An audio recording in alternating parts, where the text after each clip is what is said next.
Find out how to become more successful. With 100 billion cells, each with up to 20,000 connections to other neurons, your brain is an incredible organ. You can likely think more thoughts than all the molecules in the universe. Your capability is endless. But in your lifetime, you're unlikely to achieve anything close to your true potential. Why is that? Well, you didn't get the manual and you've had to learn by intuition. The problem is, that's just not good enough if you want to be successful. In this summary to Brian Tracy's $1 Million Habits, you'll learn exactly what it is that makes some people more successful than others. And what you need to do to be successful too. First though, you need to determine what success means to you. Tracy defines it as the ability to live your life the way you want to do it. Although we're all different, deep down Tracy posits we share 4 fundamental goals. A need to be fit and healthy, to have great relationships, to enjoy what we're doing, and to achieve financial independence. Give yourself a quick audit in each of those areas right now. Mark yourself between 1, low, and 10, high for each. How'd you do? Regardless of where you're at, we're about to look at the habits you need to cultivate in order to improve those scores.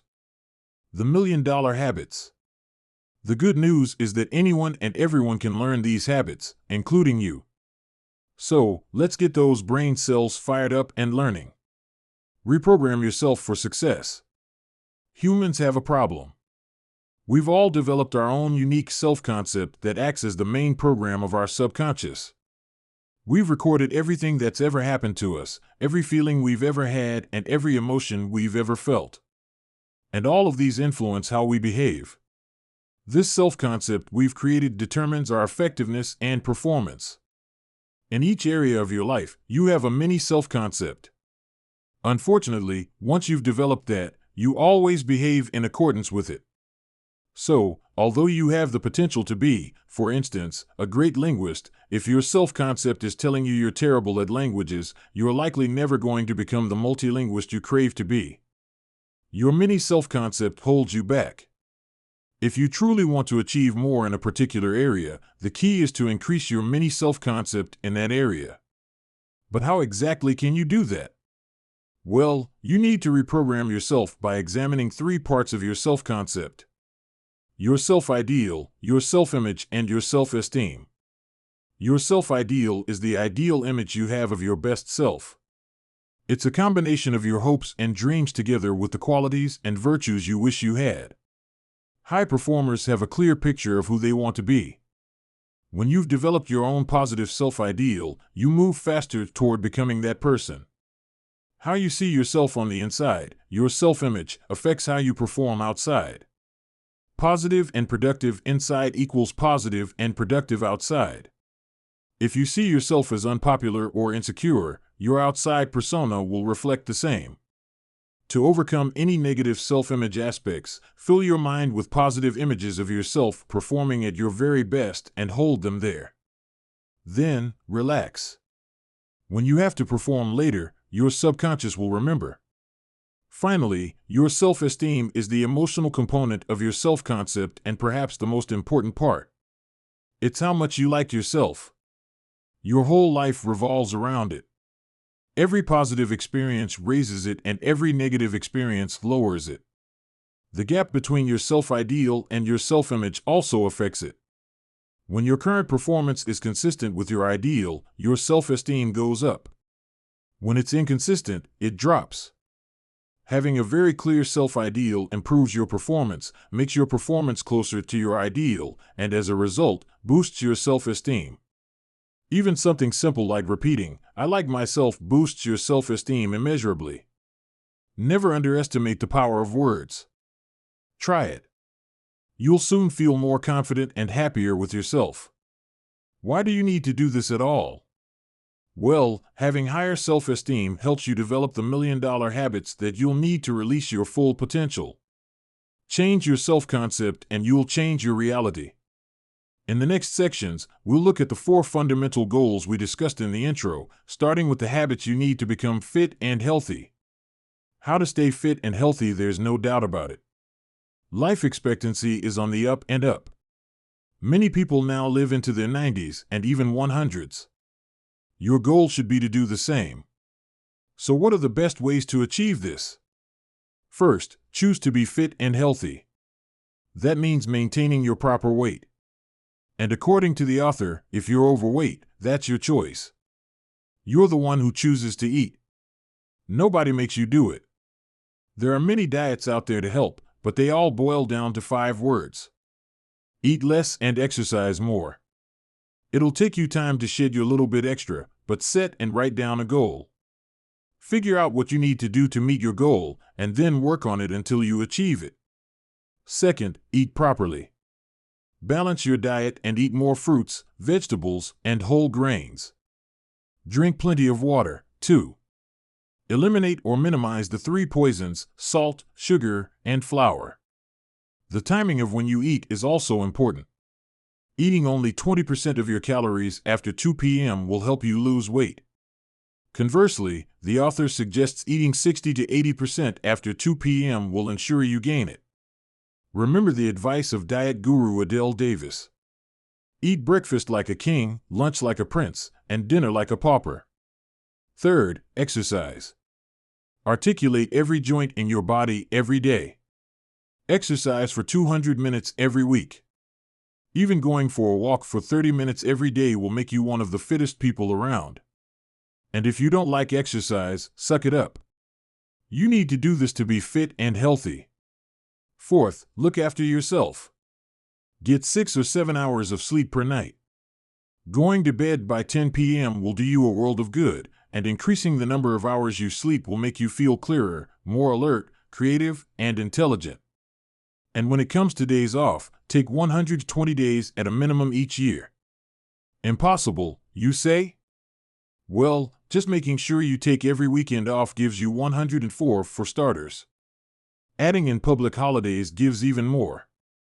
And then you have your holidays on top. Fifth, brush and floss your teeth twice per day. Bathe or shower regularly and keep your fingernails clean. Remember to get both physical and dental checkups to detect problems early. Sixth, remember these things. Buckle up in the car and insist your passengers do, too. Practice moderation in everything you do. Be optimistic, always, and take 30 to 60 minutes every day for solitude and meditation. Finally, make peace of mind your most important goal. Only do what feels right and natural to you. Got all that down? Let's move on to your relationships.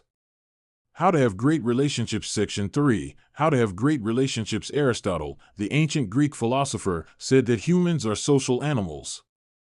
Sidney M. Girard, psychologist and author of Healthy Personality, confirms it. As much as 85% of your happiness will come from your relationships. So it makes sense to develop good habits to create great relationships, doesn't it? Here are some things you can do to achieve that. First, develop acceptance. Everyone wants to be accepted unconditionally. If you're able to make everyone you meet feel valuable and important, you satisfy that need. And not only that, but you'll also be welcomed. A simple smile goes a long way when you meet someone. Second, work on raising self-esteem. Not just yours, but that of others too. How? Start each day by being thankful for the good things in your life. Appreciate being alive, your family and friends, and your good health. And say thank you whenever you can. Each time you do, you not only raise the self-esteem of the recipient, but your own too. Then, compliment people on their traits, their looks, their qualities, their possessions, and so on. And extend that to their children and spouses. Give praise and approval whenever you can. Do it immediately and be specific about what it is you're praising. You'll make people feel valuable and respected. And finally, listen. Unfortunately, most people aren't good listeners. But here are a few pointers to help you develop your skills. First, always listen attentively. Focus on the other person's eyes and mouth. Second, make sure you pause before replying. 3 to 5 seconds should suffice. This ensures you don't interrupt. And it also shows you're considering what the other person said before replying. Actually, you'll also have heard what the other person said at a much deeper level. Next, ask clarifying questions to make sure you fully understood what the other person said. And finally, repeat back what the other person said in your own words. Develop these habits at home and at work, and you're sure to be rewarded with great relationships. How to do what you love with your well-being and relationships sorted. It's time to look at doing the things you love. Specifically, at work. You have almost limitless opportunities available for work. In the U.S. alone, there are over 200,000 different jobs. So think about what you'd love to do and don't just accept the first job that comes along. Think about the types of jobs available and try to find something that's easy for you to learn and do. That's the job where you'll perform best and probably where you can earn the most money. Keep evaluating that choice throughout your career. In their lives, some people are extraordinary achievers.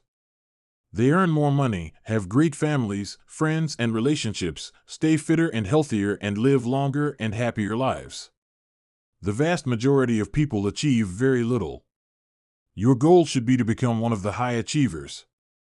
The only difference between high and low achievers is their habits. So if you want to be a high performer, develop the right habits. First, work hard in order to turn yourself into the person you want to be. Your past habits don't matter one bit. Forget your past experiences and decide that your future will be different. Second, start strategically planning your life. Your goal is to become the best possible you in all aspects.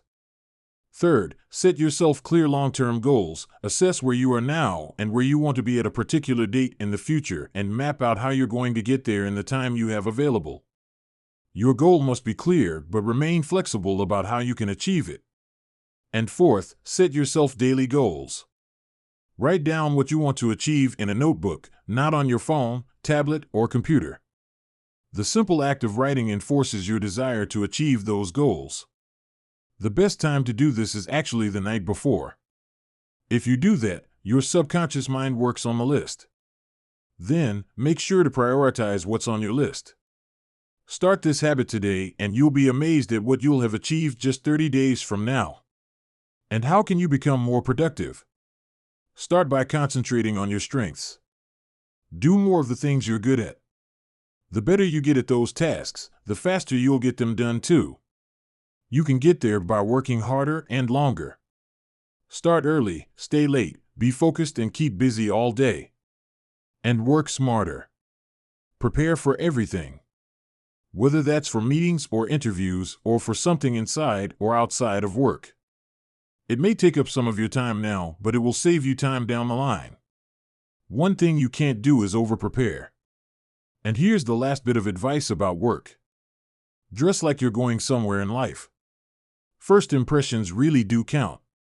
Think about how you look when you turn up at work in the morning. What does your appearance say about you? And what would someone looking at your workspace say about you? And what would someone looking at your workspace think about the person who works there? How could you change your appearance or your workspace so that people think of you in a positive light? Section 5. How to become financially independent. How to become financially independent. You know the old saying, if you take care of the pennies, the dollars will take care of themselves? It's absolutely true. And it's also true that most self-made millionaires are incredibly frugal. They won't buy something new if they can get it secondhand. They won't buy at all if they can rent. And why would they rent if they can borrow what they need? So, if you want to become a millionaire, you need to think and act like a millionaire. Let's take a look at some of the other habits that make them tick. First of all, they save and invest regularly. You should do the same. Set an amount you can afford, at least 10% of your income, and stick to it. Even if you think you can't, you'll soon adapt to living without that 10%. And if you can't afford that right now, start smaller and build up. Never draw on that money. Over time, build that up to 20%.